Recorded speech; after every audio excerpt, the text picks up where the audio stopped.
Hello everybody, Sega Sean here once again, and man, what a Nintendo Direct that we just got. I'm super hyped for all of the Nintendo Switch stuff coming out. Splatoon 2, ARMS, they both got release dates. Nothing really on Mario Odyssey, but I expect that to be held off for E3. And we got the Smash Amiibo, new Zelda Amiibo, tons of games, tons of stuff being either confirmed for the first time or being shown off once again. And that includes two very special games that I'm super excited for, which is Sonic Forces and Sonic Mania. I also felt like making this video because, well, I kind of feel like I let you guys down a little bit on my take for Sonic Mania and Forces. I assure you it's not because I was lazy or anything, it's just that at the time of the SXSW panel, the Sonic panel being shown off with, you know, they confirmed the name Sonic Forces, showed off Flying Battery Zone. I was a little busy with real life stuff, presumably my job and everything. But now that things have settled down, like I said before in previous videos, you know, it's all good now, and now I can cover stuff like this on time, and hopefully I get this video out very quickly. Anyway, I just wanted to give a short little analysis on what was shown off for Sonic Mania, Sonic Forces, and also give my piece on what I think of these two titles so far. And so, just like the Nintendo Direct did with speedrunning through everything, let's get straight to the point and head into the brand new footage that was released for the Nintendo Direct for Sonic Forces. Honestly, there wasn't a whole lot of new stuff shown off for Sonic Forces or Sonic Mania, especially Sonic Mania. But what we did get from Sonic Forces is a first look at classic Sonic gameplay and a new character. We still didn't get a full look at him, but we'll get to that.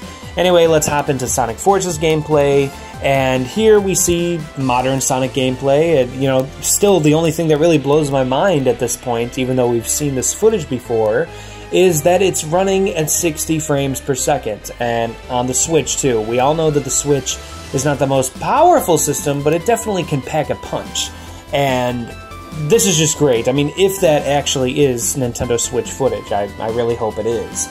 Regardless, it still blows my mind that we have boost gameplay in, you know, with 3D modern Sonic in 60 frames with these beautiful looking graphics. It's still just so cool. But, of course, the main event here during this whole Nintendo Direct part of Sonic is classic Sonic gameplay, and we just get a very short glimpse at, once again, Green Hill has returned. Now, we don't know how this story is going to play out. Are we going to be playing as Sonic in the past, and then modern Sonic in the future? Are they working somehow together? We really don't know. As many people have analyzed and pointed out, in the modern Sonic gameplay, you can see glimpses of Green Hill Zone mixed and matched with the city that Sonic is running through, the ruined city. So, classic Sonic seems to be in a much more sunnier setting, like nothing really is going on except for a bunch of fish badniks, Jaws I think his name is, or whatever, or Chopper. Regardless, we see a bunch of those, which actually look pretty generic. So, I guess that might be my hint now that I think about it. That might be a hint that, yes, this still takes place at the same time, and not like you're playing Sonic in the past and then the present.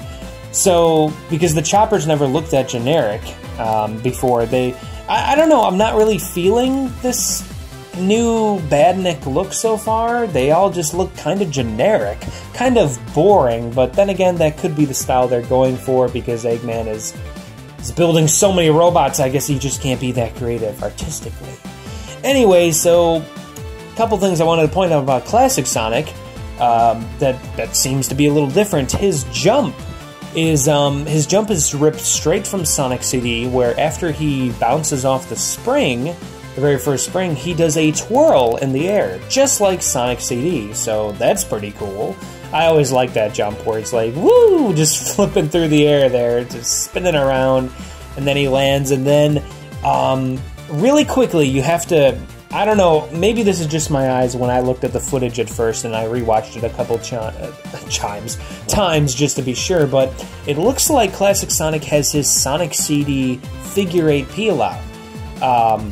Well, not to say that he's actually going to be able to perform it with holding up and then A, but his spinny legs are in figure 8, it seems, so looks like they're going for that Sonic CD look. But that's really about it. So as we see Classic Sonic running from them loads of fish badniks. Oh, one last thing, as you can see in the background, the biggest standout to me was that there is no blue water.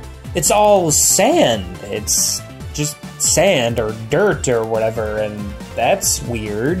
That's not a part of the Green Hill formula. It's always green hills, blue skies, and sparkling water. But now we have sand, so that's odd. I really want to see how this story is going to play out. And speaking of story, we got a little bit more hint at the story itself with the possible new gameplay style. We don't know what that is yet, but all we know is that it's a brand new character. Now, we've already gotten confirmation that we knew of a new character, but here at least we get to see the outline of him, and he looks like a cat character.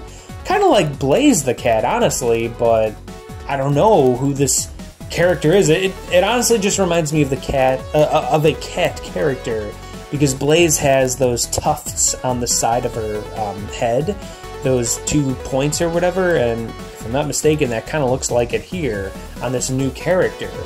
So we'll find out what happens there, but yeah, that's all I could really find out of this trailer. But still really hyped about the game. Absolutely can't wait. I'm so glad that they actually showed it off during the Nintendo Direct. I'm glad that Nintendo's acknowledging it and giving it some marketing love, I guess you could say. And then we got some Sonic Mania gameplay, and as usual, no worries about this game. Looks fantastic. They showed off a little bit of Flying Battery again, and oh my god, I can't wait. I'll get into my whole little rant about things in a sec, but oh my god, I can't wait. I'm so glad that it's coming out sooner than Sonic Forces. You know, maybe a lot of people are pointing out that they might be tied to each other somehow. I don't know, but I really hope that Sega takes advantage of Sonic Mania and makes a series out of it. Sonic Mania 1, 2, 3, I don't care what you call it, but if they could continue to keep the classic Sonic love going and balance it out with modern Sonic love, like, I'll get into it, but yeah, I'm just, yes, but nothing new was shown for Sonic Mania, just what we know, same old, and yeah, so that's about it. That's all the analysis I can really give. Like I said, I really don't know about this new character.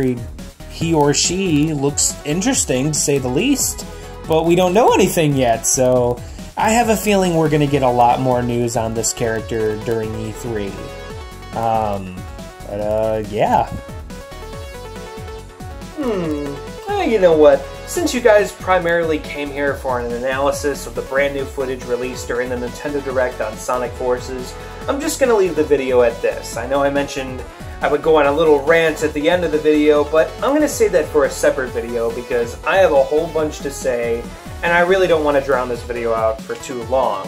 That can be saved for a rant video, which I can promise you will be released next week. So be on the lookout for that if you're interested. And if you like this video, please like, share, comment, subscribe, do whatever you want, and ring that notification bell so you can tell when we upload next. I'm Sega Sean, and well, I'll see you in the next video. Bye-bye.